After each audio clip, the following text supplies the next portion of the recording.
coming up in this incredible Part 2 episode with Dr. Gabrielle Lyon. GLP-1s are sweeping the country and the world by storm. What do people need to make sure that they do, that maybe their doctor doesn't even know to tell them to do when they are someone taking GLP-1s? They are the most effective medication we have ever seen for weight loss. 70% of people will go off of them within 2 years. And if they have lost muscle and not addressed their habits, I would argue that they're going to be in a worse place because they're trading obesity for... There are so many people who, like you, are changing the world in big ways, and you are their doctor. You are their advisor. Many mutual friends of ours, yes. Yeah. How much protein should you eat? What about a fasting window? Will you get too bulky if you start lifting weights? How can you really lose belly fat and ignite a sluggish metabolism? And what are the true needle movers when it comes to aging well and feeling your absolute best? Dr. Lyon has flown in from her busy practice in Texas to be here with you and me today, and I am so excited for this conversation. Dr. Gabrielle Lyon is a board-certified physician, one of the leading voices changing how we think about health, longevity, and aging. She's worked with Navy SEALs, Olympians, and some of the highest performers in the world, and she brings that same science-backed approach to helping everyone, especially women, build strength, vitality, and confidence at every age.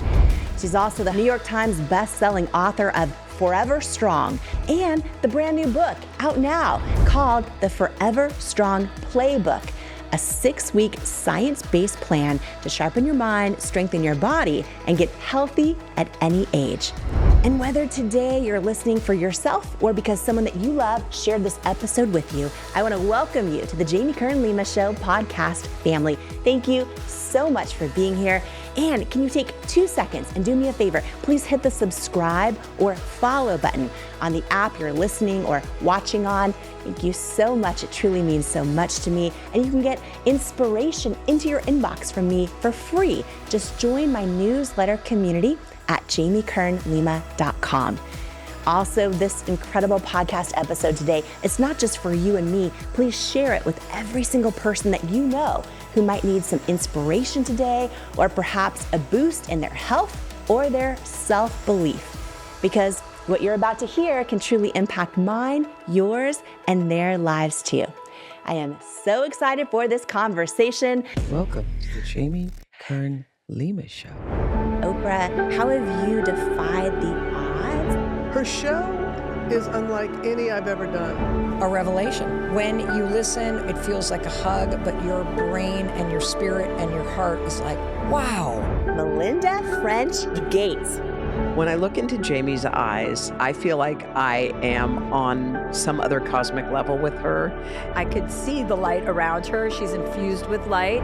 Imagine overcoming self-doubt, learning to believe in yourself and trust yourself and know you are enough. Welcome to the Jamie Kern Lima Show. Jamie Kern Lima is her name. Everybody needs Jamie Kern Lima in their life. Jamie Kern Lima. Jamie, you're so inspiring. Jamie Kern Lima. We are seeing a huge menopause movement, and I'm so grateful for that. There's hormone replacement therapy. Yes. However, in order to really move body composition, you must have the foundational diet and exercise piece correct. Same with the use of GLP-1s. Because what is going to happen is people are going to be a smaller version of themselves. Yes. And over time, that is not going to mean a healthier version. It potentially will in the short run. But if you buy into the analogy that skeletal muscle is like a suitcase, that you open up the suitcase and you're packing for 4 days and everything fits perfectly. But if you open up that suitcase and even though you're only going on a trip for 4 days, you're packing for 14, you cannot close that suitcase. Everything is going to fall back out. And that's the same as with skeletal muscle. So if skeletal muscle is full from eating a diet that is too high in carbohydrates and too high in calories, there's nowhere for that carbohydrates and those macronutrients to go. In essence, it stays in the bloodstream. Once it stays in the bloodstream, your risk increases for cardiovascular disease. You see an increase in triglycerides, which is fat in the blood, an increase in glucose, which is sugar, and an increase in insulin. So we've all heard these terms in science. We don't want high levels of those in the bloodstream. But if you address the health of skeletal muscle and you look at that as the root of chronic disease, in part the root of chronic disease, then you can focus on that by simply going for a walk, doing some push-ups, and correcting your nutrition. Then when you enter into menopause, when you are faced with a life-threatening challenge, your survivability has now just increased because you have paid attention to your skeletal muscle. Same with Alzheimer's. So basically, what I'm trying to get people to understand is healthy skeletal muscle requires movement.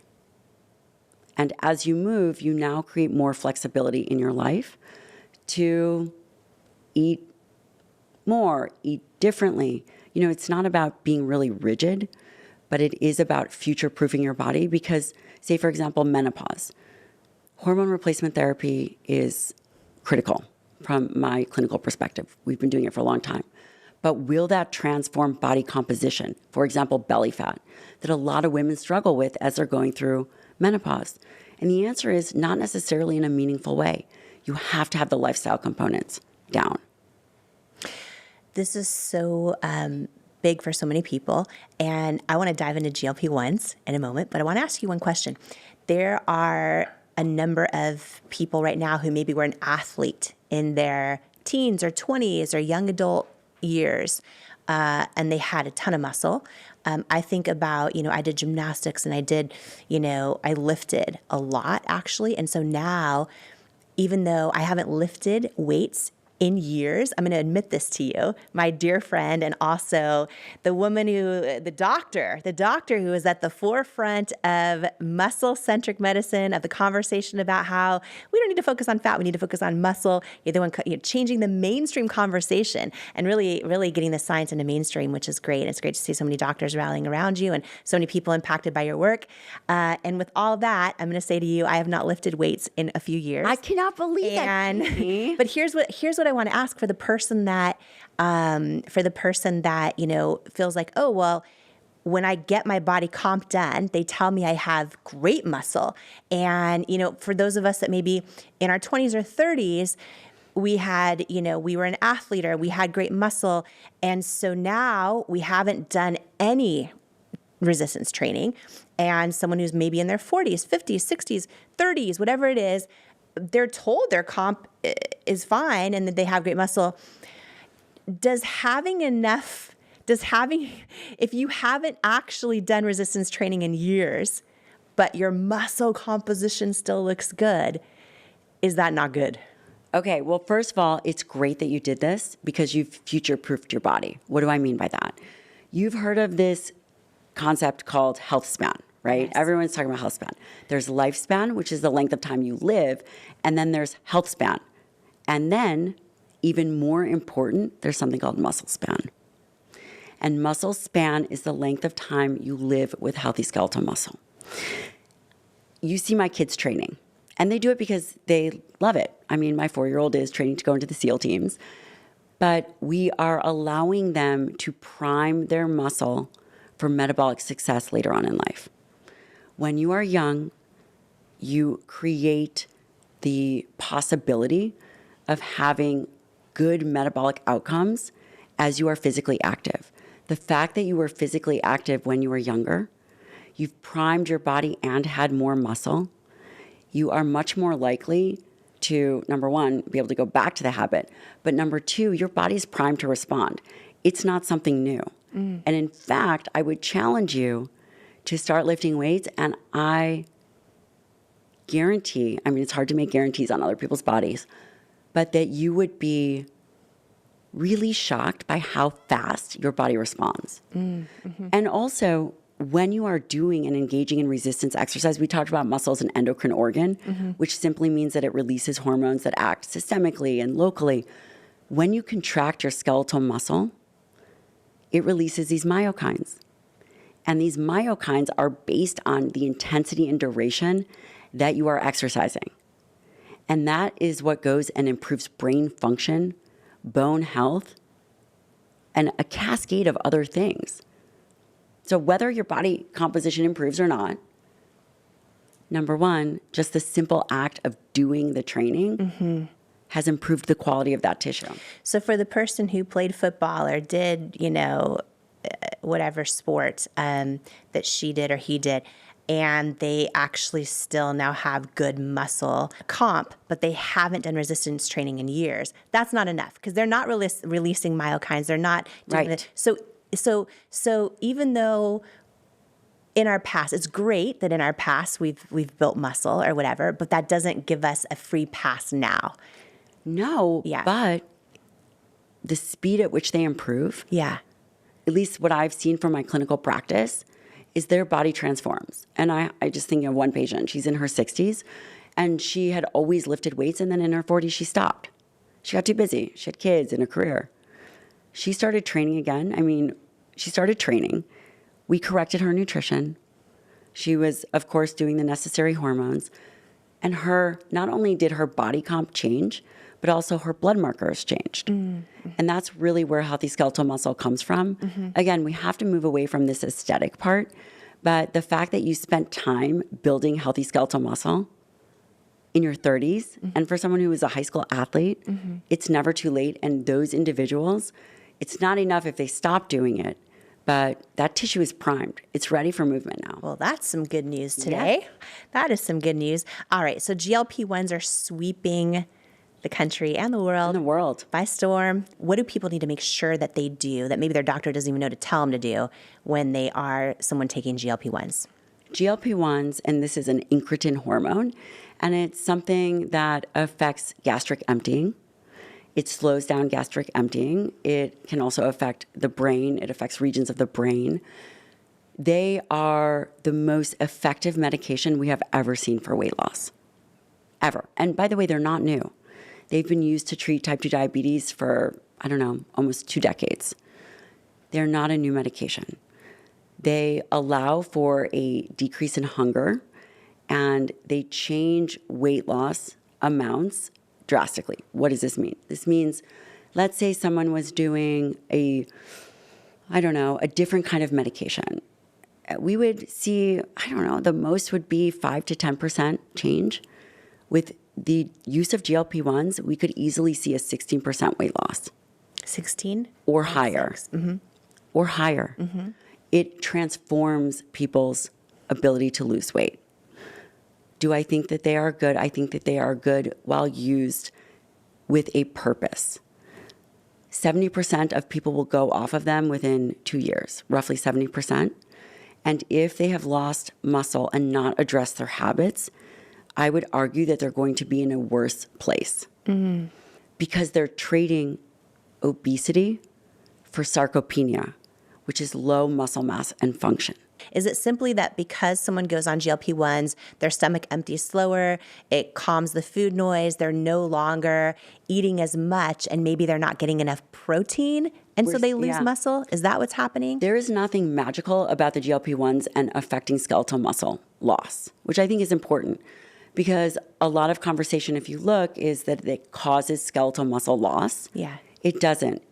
It doesn't cause more skeletal muscle loss than a diet would. It potentially can accelerate the way in which they lose weight, which is what we're seeing because someone is now able to do a level of food restriction that they say we're not able to have before. Mm-hmm. I do think that we're going to see research come out that actually it improves muscle quality because it can improve that intermuscular adipose tissue, the fat, that marbling. Mm-hmm. I think that we're going to see that it improves intermuscular adipose tissue.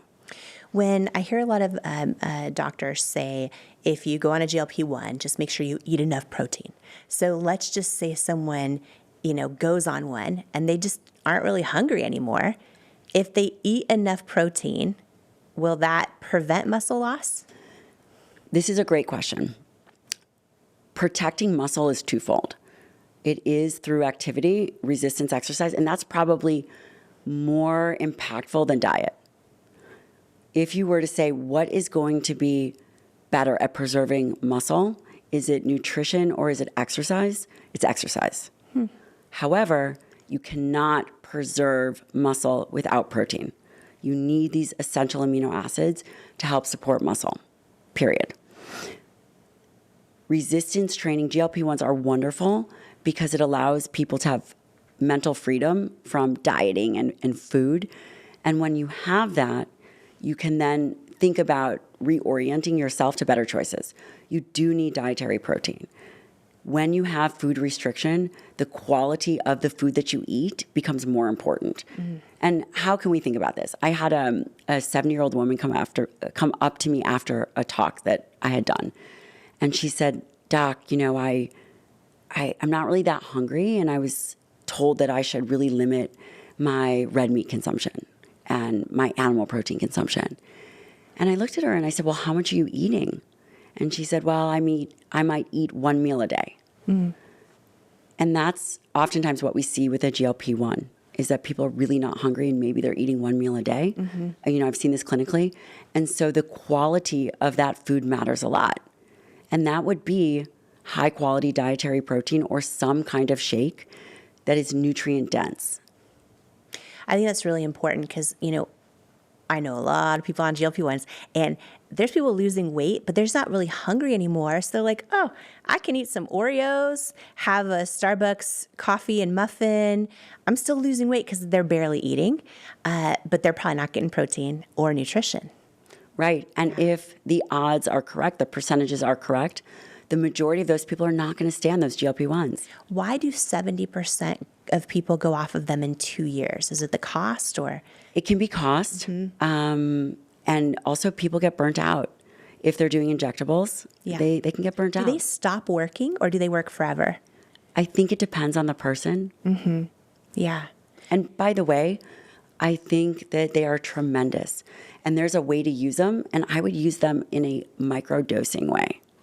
Okay, explain that. You know, we're going to dive into some of the hottest things and exactly how much protein we need, exactly, you know, should we cold plunge or not? You know, you share in the Forever Strong playbook and in a lot of your work that you do support HRT, hormone replacement therapy. You do support GLP-1s in your practice and for patients. If someone is decreasing their caloric intake, you have to get protein. And there's something called a protein-sparing fast, which was used before people went into bariatric surgery.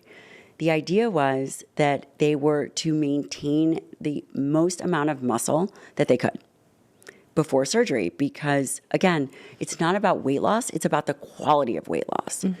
Dietary protein is critical. If someone is using a GLP-1, you must optimize your nutrition for protein because you are not hungry.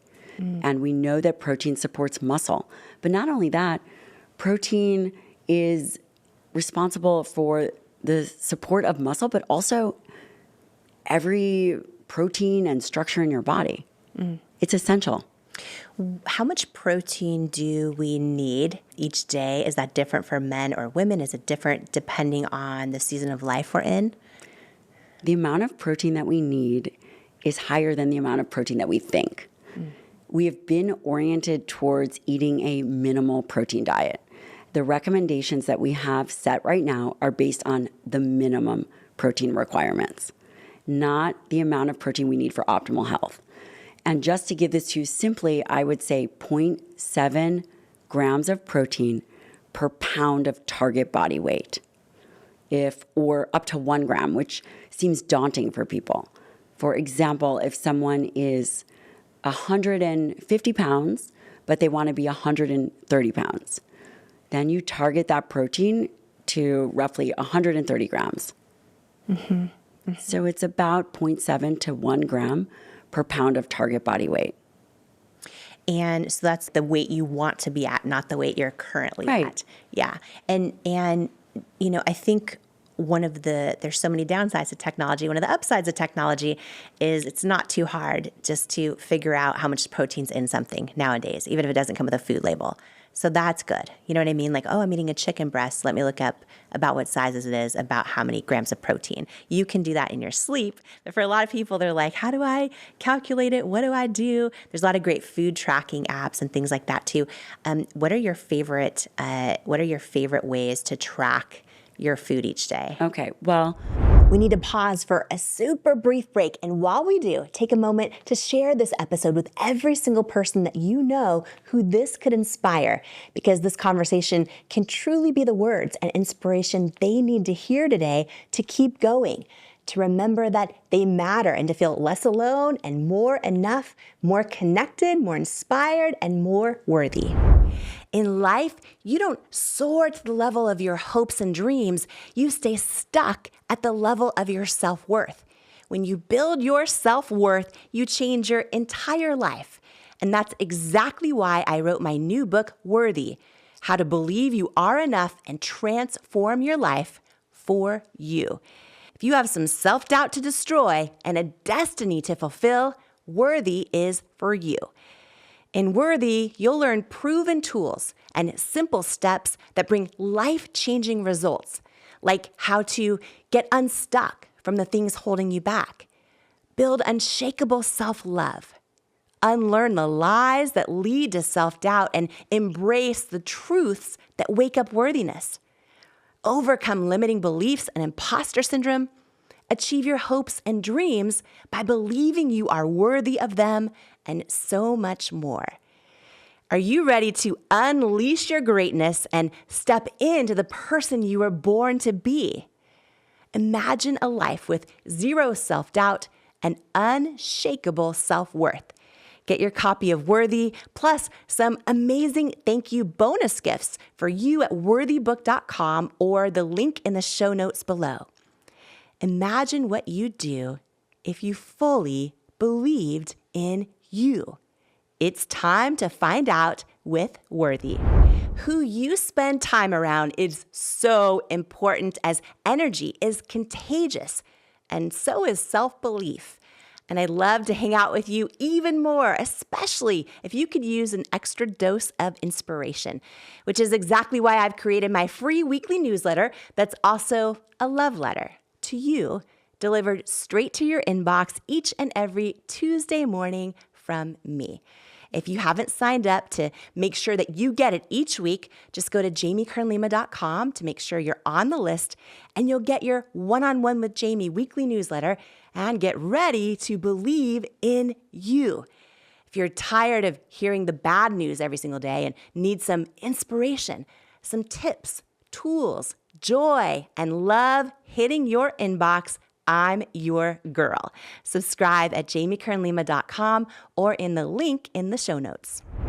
Do you struggle with negative self-talk? Living with a constant mental narrative that you're not good enough is exhausting. I know, because I spent most of my life in that habit. The words you say to yourself about yourself are so powerful. And when you learn to take control over your self-talk, it's life-changing. And I wanted to give you a free resource that I created for you if this is something that could benefit your life. It's called 5 Ways to Overcome Negative Self-Talk and Build Self-Love. And it's a free how-to guide to overcome that negative self-talk, to build confidence and develop unshakable self-love so that you can dream big and keep going in the pursuit of your goals. Don't let self-sabotaging thoughts hinder your progress any longer. It's time to rewrite the script of your life, one filled with self-love, resilience, and unwavering belief. If you're ready to take charge of your narrative, build unwavering confidence, and empower yourself to persevere on the path to your dreams, you can grab your free guide to stop overthinking and learn to trust yourself at jamiekernlima.com/resources, or click the link in the show notes below. And now, more of this incredible conversation together. What are your favorite ways to track your food each day? okay, well, I use something called the Carbon app, and I think it's amazing if someone is interested in how to track. The other thing, and I wrote about this in the playbook, is the majority of women don't, or the majority of people, they don't want to track.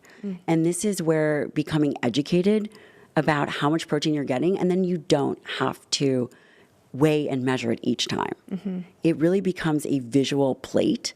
And for people, the first thing is understanding, what is a high quality protein? Well, chicken, fish, beef, eggs, whey protein, these are all high quality proteins. Lower quality proteins would be something like quinoa or a soy protein or the protein in beans, a plant source of protein. Again, this is not, any kind of emotional issue. People get very emotional when it comes to protein sources, but it's called high protein source because of the amount of amino acids. That's just it. It's just a scientific number. Yeah. Hard, fast, biological fact. And when you focus on high quality proteins, and that becomes the first macronutrient that you eat, then you get a lot of cognitive control. And it takes off a lot of the heavy load of thinking, oh my gosh, I don't know what to eat. How much should I eat? And do I have to track? And the answer is, the more skilled you become at prioritizing protein, the more freedom that you have. Should you have protein in every single meal? Should it be the first thing you eat and then you're less likely to want other things? Yes. Yes. We would say that protein at that first meal is most important because you are coming out of an overnight fast and you are primed. Your muscle is primed. And that first meal is around between 30 and 50 grams of protein. Wow. For your breakfast or your first meal. Your first meal. And it could be a shake. You can make it easy. It could be eggs. It could be yogurt. It doesn't have to be complicated, but it should not be a donut or cereal or a whole bunch of carbohydrates. Because then you are spending your whole day chasing the ebbs and flows of your blood sugar. If you prioritize protein at that first meal, and again, I don't necessarily care when it is, you are setting up your willpower for success because protein is nature's GLP-1. What do you think of fasting windows? Who are they for? It's been around forever, and it's such a thing right now. Eating windows, fasting windows. What do you think of all that? Well, I mean, I think the first thing that we do is define how long we're fasting. If you're fasting for 24 hours, I mean, I don't really recommend that, especially not for an older individual. But if you are eating in an 8 to 9 hour window, which is time-restricted feeding, I think that that is perfectly acceptable. And we see that it helps people control calories. Now, does it have some magic metabolic effect within that 8 to 9 hour window? It doesn't. But it allows for your gut to rest. You're not eating small meals all day long for hours. There is some benefit to an 8 to 9 hour feeding window. If you eat, let's say 11 to 7 every day, and by the time the next morning rolls around and you do your morning walk or your workout, are you more likely to have ketones or to burn fat if you are doing a fasting window like that? That is a very great question. And what you're talking about is metabolic flexibility. And at rest, our muscle primarily burns fat. But if we eat a diet that is high in carbohydrates and we're always eating, not in a time-restricted window, we are forcing our body and our muscle to use glucose. We do not want to do that. We want to allow our muscle to use fat, and when you're increasing your physical activity, then you use carbohydrates.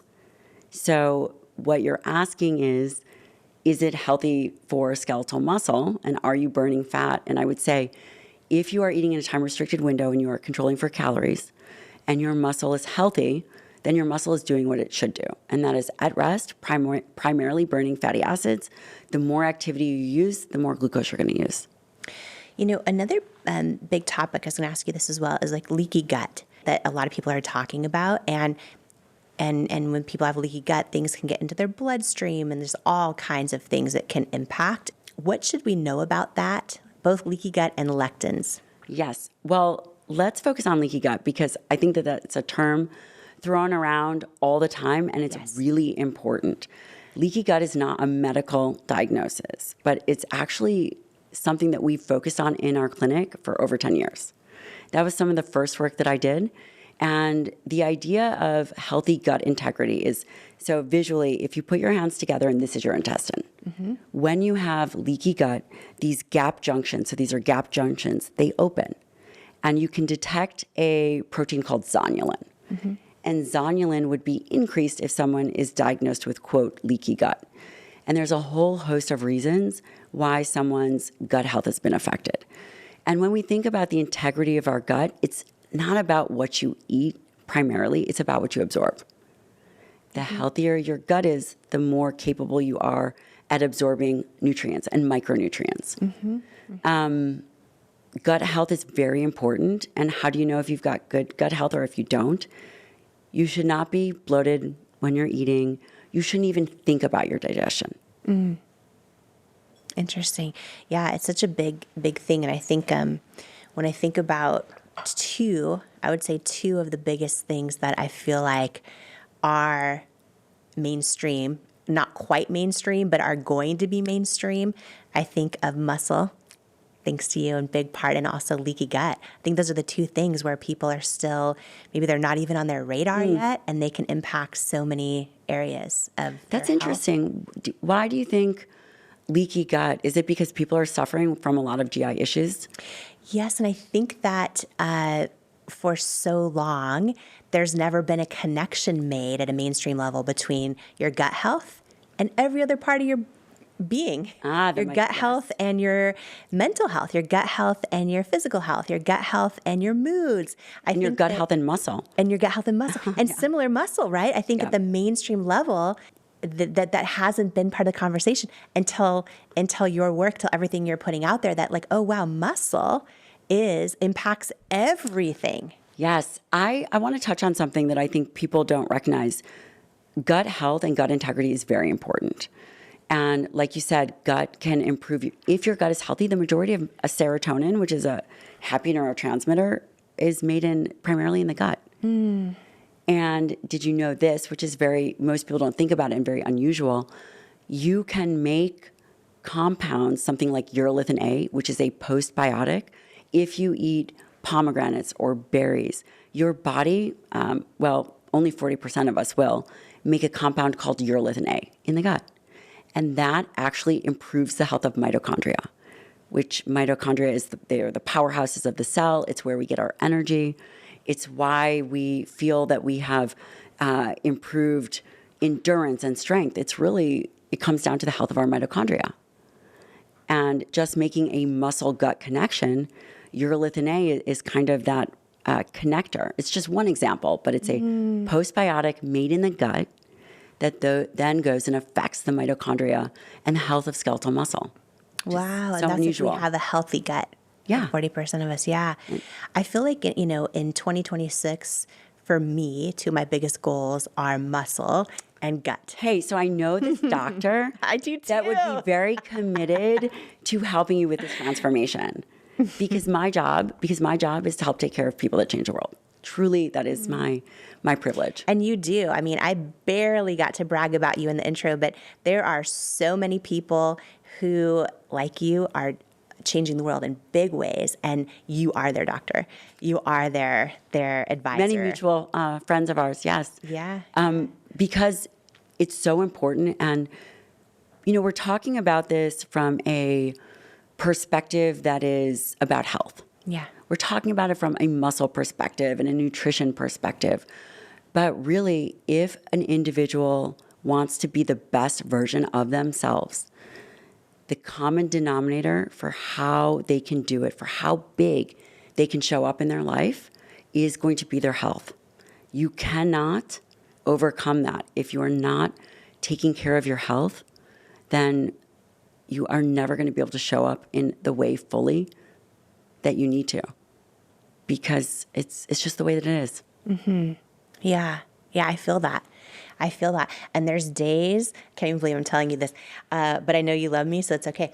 There's days where I'm like, I eat the worst food. Like the other day, my kids had all these Swedish fish. I don't even want to tell you how many Swedish fish I ate, but I felt awful the rest of the day. Like I had like brain fog. So it's true. If we're not taking care of our health, it impacts how we show up. It impacts, if we even are playing full out or even enjoying the day, really, honestly. You make a really good point. Because of that, high carbohydrate Swedish load, it probably affected your blood sugar.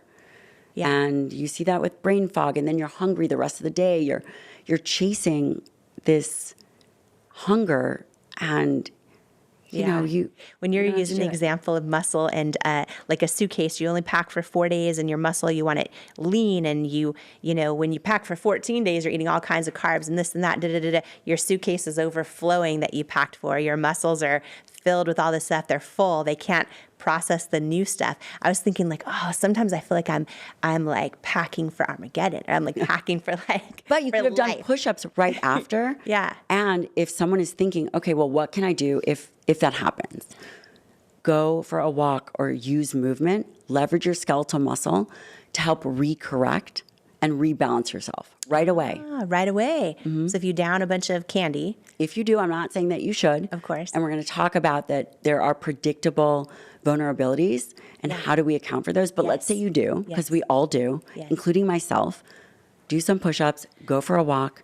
If you take immediate action and then control that narrative in your mind, right? It's you just had a moment and then you take an action, you'll improve your metabolism, you'll improve yourself metabolically, but also you'll stop any kind of internal narrative shaming, which is really important. Oh, that's good.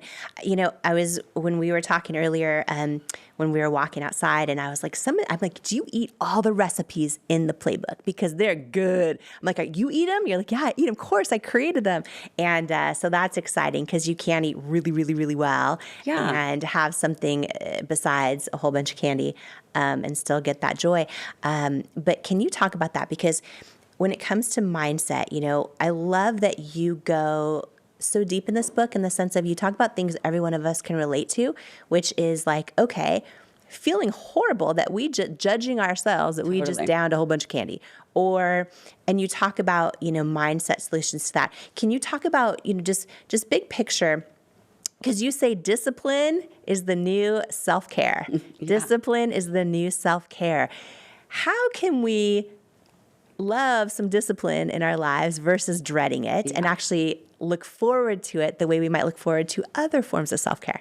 Well, I put the mindset chapter in there because the average person, and I was just thinking about myself and my girlfriends, they probably have 27 diet books, 27 fitness books, 27 health books. So what is the disconnect between the information and the action?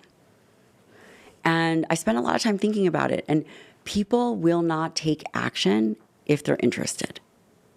But they'll take action if they are committed and they are educated and then inspired.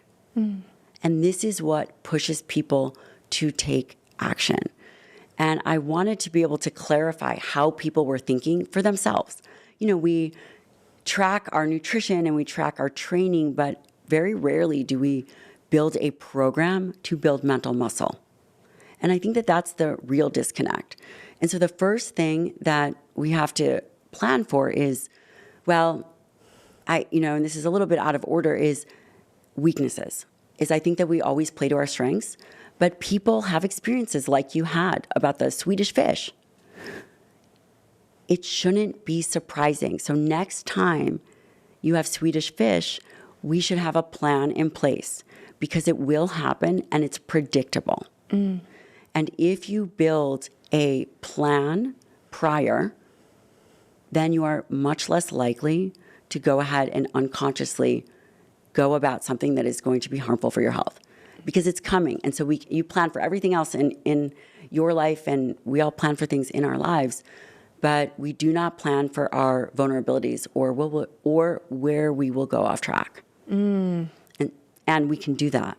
Is that a secret weapon to discipline also? Oh, It's yeah. like having a great, Yeah. Yeah, so discipline comes from discernment. And discernment is this ability to understand, is this thought relevant or not?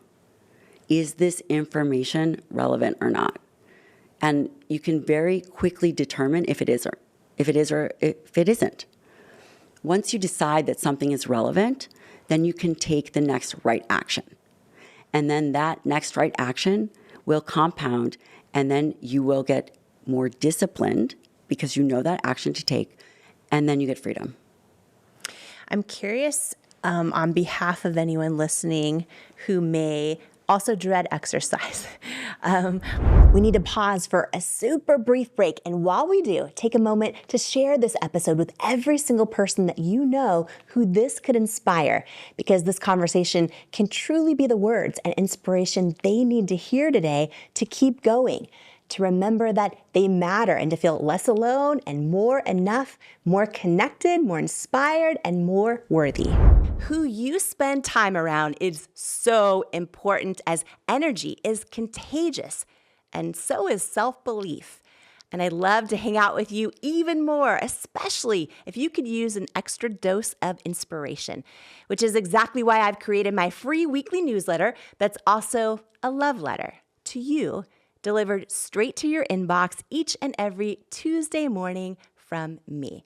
If you haven't signed up to make sure that you get it each week, just go to JamieKernLima.com to make sure you're on the list, and you'll get your One-on-One with Jamie weekly newsletter and get ready to believe in you. If you're tired of hearing the bad news every single day and need some inspiration, some tips, tools, joy, and love hitting your inbox, I'm your girl. Subscribe at JamieKernLima.com or in the link in the show notes. I am so excited for this book. You know why? Because it's going to save so many people. It's going to save people. Worthy. Your new beautiful book, Worthy. Get this book.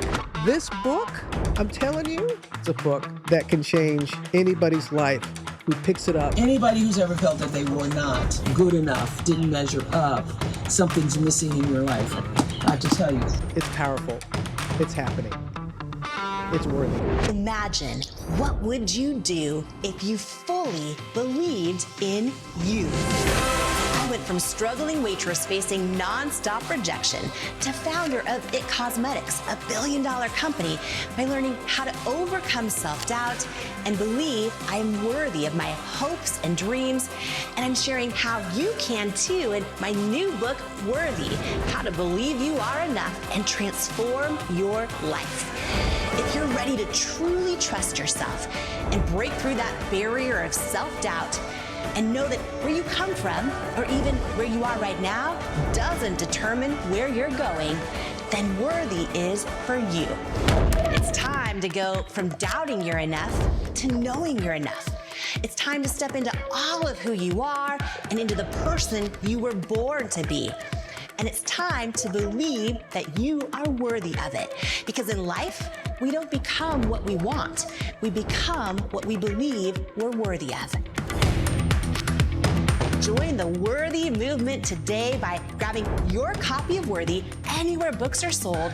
Then head to worthybook.com now for free gifts, including my 5-part course on becoming unstoppable and my 95-page Worthy Workbook action plan that teaches you how to implement the tools from the book into your real life right now. Worthy is groundbreaking. Yo, my God! Worthy, you are worthy. This book is going to change lives. This book literally will teach you how to actually feel worthy so that you can have the strength, you can have the confidence. The lessons in this book and the strategies will change your life. You will never be the same again after you read this book. Jamie's book, Worthy, is a must-read. It is going to inspire you, empower you, give you the hope that you need and the kick in the rear end that you deserve. Jamie's book, Worthy, is incredible. The gifts are going away, but they're all free right now on worthybook.com. And now, more of this incredible conversation together. I'm curious, on behalf of anyone listening who may also dread exercise, like me, or who just does not want to do it. And I have to do it in the morning. But is there a reason? Think about this. Why? If you were to examine, why do you dread the exercise? It's probably never that bad. It's so beautiful here, right? It's never that bad. And I always feel better after. And, you know, and having taken care of a parent for almost a decade who lost her ability to move, I just really try to focus on I get to. I don't have to. I get to. But what I find is I do my workouts first thing in the morning. If I don't, I will dread it all day long, literally all day long. So I want to ask you, because you have impacted millions of people, so many people I know just celebrate your work and have talked about the impact it's had on them personally. And so many people, everyone listening knows, have shared that. But what are the keys to discipline when we don't feel very disciplined? Like, what are the keys when we're like, you know what? I would so much rather just like chill on the couch or just stay working on my laptop for another 10 million hours. Because I find we can be disciplined in the things we inherently like, or maybe disciplined in the patterns that currently exist, right? Like one of my patterns is just working way too much. Like, okay, you do work a lot. I do work a lot. That's great. I love it. I enjoy it. Okay, but what do we do for the person who wants to start this, who wants to start the 6-week plan that's in the playbook, which I say I have to love 6 weeks feels like doable. It's like, okay, it feels and that's doable. why we picked 6 weeks. So you picked 6 weeks. Yes. Okay. How do we start for the person that's like, I do not want to start, but I know I need to, right? No one's going to do what they don't want to do. But for the person who's decided they want to do this, they want to incorporate, focusing on their muscle. They want to incorporate making a decision to age well. Maybe they're learning all kinds of things on this podcast, which I'm learning live, by the way. I feel all the things that you said. I feel now educated, and I also feel inspired, and I want to do it. So, but for the person who struggles with discipline in an area that they just don't inherently like or don't have habits doing, what do you say to them? The first thing I say is, what an opportunity. This is such an opportunity to further sharpen themselves, and that people are not necessarily motivated to exercise. I don't. There are days, are you kidding? But I am already committed, and so I never have to rely on if I want to or not. We do not want you in a place where you are relying on motivation. That is cognitively taxing. The first thing someone needs to do is say, okay, I'm going to be committed to this. I need to get someone's buy-in. And if they say yes, then we start practicing discipline, not in food and exercise. We do not practice building the discipline muscle in the area you hate. Are you ready for it? Mm-hmm. Say, for example, you love going to Starbucks. And so what I'm going to tell you is ways to create friction in your life that you're going to become more tolerant of. Do you like Starbucks? I do. Heads, you flip a coin. Heads, you get to have that Starbucks. Tails, you don't. That would be annoying if 3 days in a row you were at Starbucks, you purchased the Starbucks, and you flip heads 3 days in a row, or whichever, to not get the Starbucks. Mm-hmm. This generates a small amount of friction that you have to begin to tolerate. Uncomfortable, just a little bit. And that's one way that you begin to create friction. And there's various ways of friction. There's emotional friction, there's physical friction, there's mental friction. Physical friction would be, my husband hates doing anything related to dishes. For 1 hour a day, we pick a task, and we don't do this every day. We pick a task that he absolutely doesn't like to do. No phones, no distractions. He's fully committed to doing that one task. And over time, it builds this muscle up where once we have a plan in place, it's not about thinking, am I motivated or not? It's about that you've now built this muscle of when I decide something and commit to it, It's what I do. And there's no narrative about it. You don't negotiate with yourself. No. Yeah. That's so good. I've never heard this before. I've never heard it put this way. And I think this is really genius because I'm imagining how I'd feel if I'm going to get my Starbucks coffee or whatever it is. It's annoying, right? And I've just decided if I flip a coin, I get it. If I don't, I don't. And what's going to happen is I flip the coin and let's say it says I don't get it. And my first thought will be like, should I ignore the coin today? Or maybe I'll start negotiating with myself, which a lot of us do this. We think like, oh, I have committed to going to the gym 3 times, a week, or maybe I've committed every day to doing a morning walk, but actually I kind of don't feel like I'm going to start tomorrow. I'm going to start my diet tomorrow. Those are all these ways we negotiate with ourselves because maybe that muscle of I'm not negotiating with myself isn't built yet. And you're saying, oh, here's some ways to add discipline into our lives. And I love this so much because I'm imagining, I want everyone at home to imagine this with me. And you could do, it could be anything. It could be like every day you put your favorite jam, your favorite as ever jam on your toast with your butter. And maybe you love it so much. And you're like, okay, you know what? 3 days this week, I'm going to flip a coin. If I get the tails, I'm not having that today. And then you don't negotiate with yourself. You just make that decision. And then you apply that later to like, okay, I've decided I'm going to do resistance training twice a week or 3 times, whatever it might be. And you don't negotiate yourself. Right. You practice overcoming this internal friction, but not within the thing that you hate. And this could be anything. It could be you are someone who loves listening to loud music and having your coffee. Flip a coin. Today you get that music or you don't. And then over time, when you start getting good at applying the decision without negotiating with yourself, without talking yourself out of it, then do you start applying it to the things you don't like? Yeah. And can you imagine that, again, there's not this initial friction of, oh gosh, I hate going to the gym. I've already had you practice a million different ways to add friction and proven to you that you can overcome that. Yeah. And then you just make the decision. You're already committed. This isn't a negotiation. I'm committed. You're committed. And then you practice discernment. If you are hearing a thought in your mind that's like, oh, I should do this, it's just noise. The brain is an organ and the brain produces thoughts. Just like the muscle produces myokines and the thyroid produces thyroid hormone. But the brain producing thoughts doesn't mean all of them are relevant. And it's just doing what the brain does. When you recognize that, you can practice a level of discernment that is this a relevant thought or not, and then you take the next right action.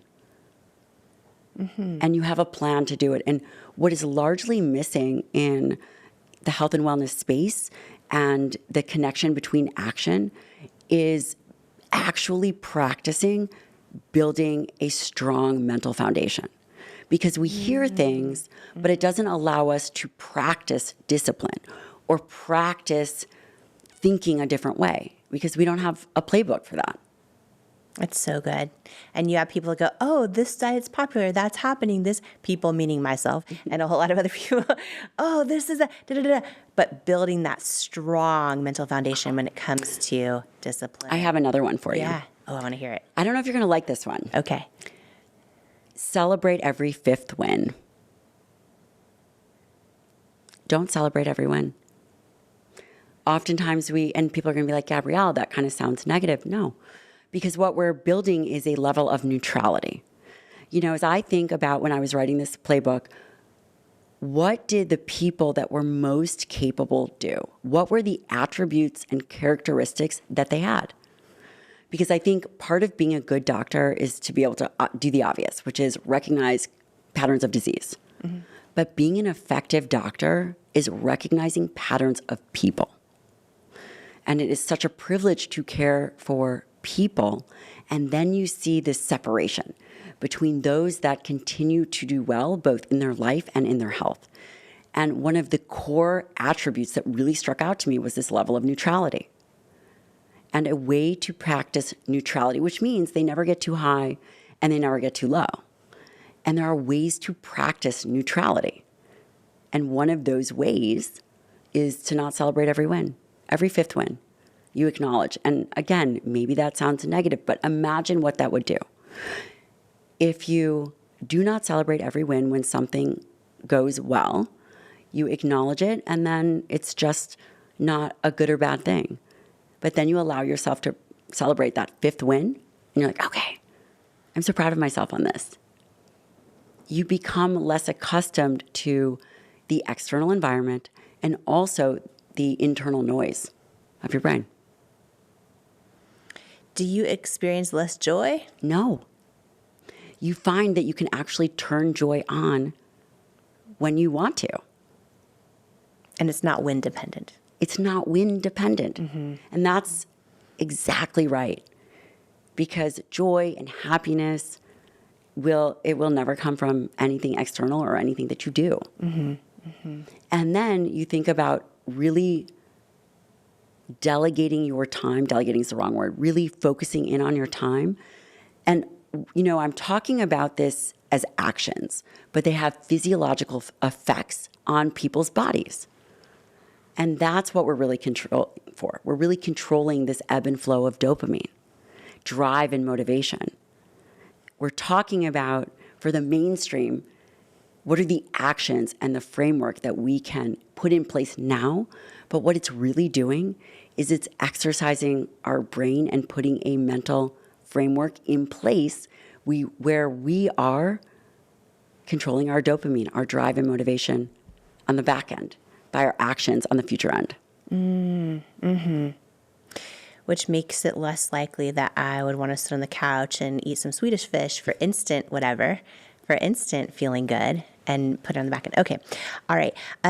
If you could just erase one piece of mainstream health advice from the past decade, or even the past 50 years, what would that be? That's easy. That dietary cholesterol is bad for us. And I know that kind of throws a wrench in things, but people will go to their doctor and they will say, my doctor told me not to eat meat because it's bad for my cholesterol. That has been taken, dietary recommendations for cholesterol, for the most part, has been taken out of the guidelines. It was taken out in 2015. There is very little relationship between dietary cholesterol and blood level cholesterol. Wow, because so many people think like, I have high cholesterol, I need to stop eating foods with cholesterol. Right. And you're saying that they're not necessarily correlated. They took it out of the guidelines, the recommendations. Do you want me to give you another one? So that way you can pick and choose which you'll cut in. We'll keep them all. But think about it. Someone goes to their doctor and they go, I want to be healthy. And the doctor says, okay, well, eat a low cholesterol diet. No, that's not going to work. And it's also taking out a bunch of healthy foods. That's number one. The other myth I think that we have is that people think saturated fat is really bad for us. And it's really been overblown. Our bodies make saturated fat, just so we're clear. And in the dietary guidelines, it's set at 10% saturated fat. But because it's set at 10% saturated fat, which is essentially a made-up number, it eliminates almost all animal-based foods. For example, do you believe an egg is healthy? Yes. It is. It's great for choline and fat-soluble vitamins. But according to the guidelines, because an egg has 18% saturated fat, and an egg is small and the amount is little, it would not be considered a healthy food. And so these recommendations have allowed kind of the system to weaponize our food. Coconut would be another one, right? Exactly. And nearly any kind of animal product. When you think about the biggest myths about protein and resistance training, building muscle, okay, what myths do you want to just like debunk right now? Number one, protein is not bad for the kidneys and it's not bad for bone. Our bone is made of proteins. That's number one. That's probably one of the biggest. You've heard that, right? I don't want to eat too much protein. It's bad for our bones. It's bad for our kidneys. That is not true. From a resistance training standpoint, ladies, you're not going to get bulky. It's never going to happen. And it's never too late to start. One more myth is that people will say, I've never lifted weights. And I'll say, but do you have a toddler? Do you have luggage? You've lifted weights your whole life. You've just never had a structured weight training program. For a woman who feels this narrative around aging is limiting her in terms of her confidence, whether she's in her 20s or her 80s, what would you say about that? Aging is inevitable. There is nothing that we can do about that. But strength is a responsibility, and it's not a luxury.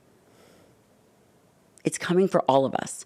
And we have way more agency over how we want to age than we ever recognized before. And that starts with muscle. Muscle is not about vanity. It truly is a responsibility. And if someone says, I don't have time for diet and exercise because I'm too busy, I would say, then how are you going to have time for illness? So good. That's so good. For someone who's like, all right, I'm going to get my health on track, what tests should they ask their doctor for when they walk in? And maybe they just go once a year to the doctor, but what blood tests should they ask for? And exactly what should they say? Okay.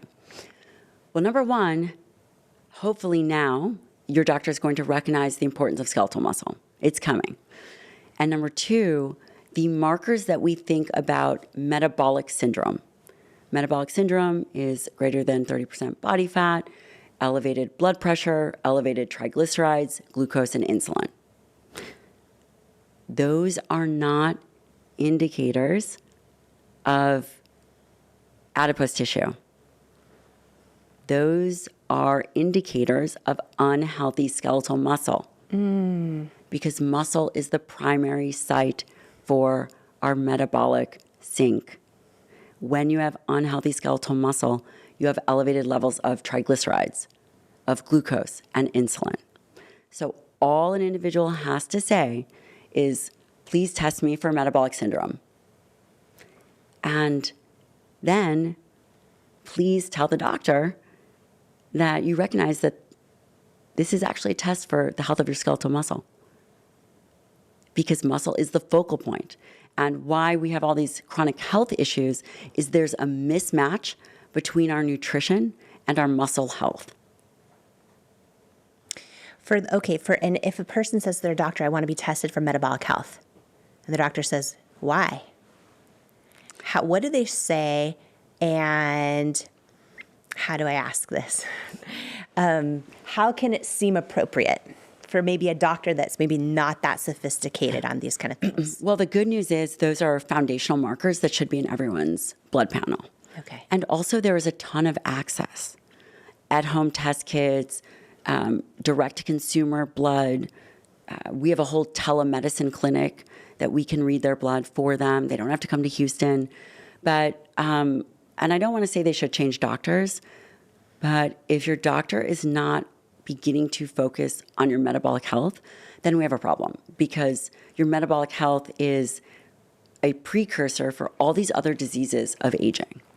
Because you don't want to wait till you get cardiovascular disease to fix it. You don't want to wait till you get diabetes. These things don't just happen. There are indications early on. And a lot of times, when people get those things, then they're just medicated for those things versus fixing That's right. the metabolic issues. And can you imagine muscle as medicine? I could not give you a better pill that would transform your entire system other than physical activity. I couldn't. Because muscle makes up 40% of your body weight. Can you imagine when this organ system is inflamed? It creates a cascade of problems. On the flip side, if this tissue is healthy, it's anti-inflammatory, it's good for bone, it's good for brain, it is critical. And it's under voluntary control. I'm inspired. I am inspired to pay attention to my muscle and to even just think about it. I have to tell you, I would not be shocked if maybe every day of my life, since maybe I was 11 and probably started dieting somewhere between 11 and 14, I have thought about weight, body issues, fat, cellulite, all those things. The number of days I've thought about muscle, very few. Very few. And this is so eye-opening and so inspiring and so empowering and so freeing and so exciting. So I'm grateful for that.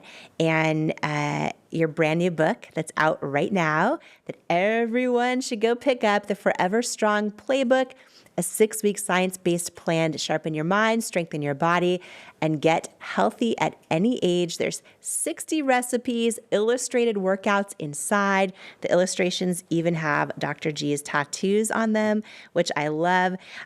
For the person, and I know there's groundbreaking science in it, exactly what to eat, how to exercise, what would you say to everyone listening on what they can expect when they pick up their copy and what it's going to do for them in their life? Well, I wrote this book because I wanted it. And it provides a space for them to write and to think differently and construct a life that is by their choice. And it's a book of freedom, really. It's a book of mental and physical freedom. They'll know exactly how to think, how to eat, how to move, how to recover. And I believe that it is going to change people's lives. I feel, I wrote another book called Forever Strong. Yes. But I feel so passionate about this book. It's not just a book you pick up with a bunch of words. It has pictures and places. It's an interactive playbook that I spent so much time thinking about. Because at the end of the day, I believe that we can all be stronger together. And I am just one voice. It is going to take so much more than one voice. It is going to take a movement. A forever strong movement, a cultural shift of empowerment. I love that in the book, there's a lot of prompts that help you think about your own mindset. And there's questions that, when you get your book home, your playbook home, you'll write in your own answers to some of your obstacles, some of the things that you want freedom from. I mean, it's really, it goes so much beyond how to exercise and what to eat, which is in there as well with, the latest research and science-based plan, which I think is so, so helpful. But it's just this whole 360 playbook, 360 playbook. Transformation tool. And that's what I want.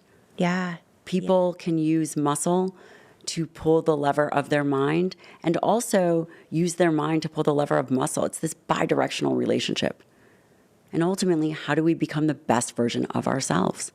Having had the gift of getting a sneak peek copy of the book as well, I feel like I can answer this. But for you, what would you say to the person listening are maybe 2 to 3 things that are the most important takeaways from the book that are going to impact their lives right away, and why they should pick it up, no matter their age, no matter their current lifestyle, no matter their current, whether they're like me and they have not been lifting weights for a while or anything else? It's never too late to be strong. Become committed to being strong. Number 2, prioritize dietary protein. Plan for it. We need it. And number 3, pick and commit to a physical activity. It doesn't have to be crazy that you're going to do every day. It could be as small as going for a 10-minute walk after a meal. You have to make these choices for yourself rather than choices made for you later on in life. I love the example you gave of, okay, if you ate all the Swedish fish, but then you actually do push-ups right after, or you go for a walk or whatever. Here's what happens in your body that changes. Right. Fascinating. And also, you might not be able to change your mind about it. You might be disappointed, or you might be upset at yourself. And I might say, ignore the narrative, and you may or may not be able to do that. But you 100% of the time can take that next physical step. Yeah. And so it's leveraging muscle when perhaps the mentality is not there. Yeah, that's so good. That's so good. I'm going to give you one more tip. Use this or not. But oftentimes people get really hooked into, say they get triggered, and they're very hooked and in a dark place. I would say, and this is in the playbook, pick something physically challenging. And it doesn't have to be a run. It could be go into the cold plunge. It could be do a max out sprint on a bike or a treadmill or a rower. Pick your poison. It is impossible to be consumed about what is going on in your head for those 30 seconds. And it allows a space for freedom. Just, if you're listening or watching, try it. It is impossible to be locked into any kind of negative thought when you are pushing your physicality. Again, cold plunges, it could be very uncomfortable.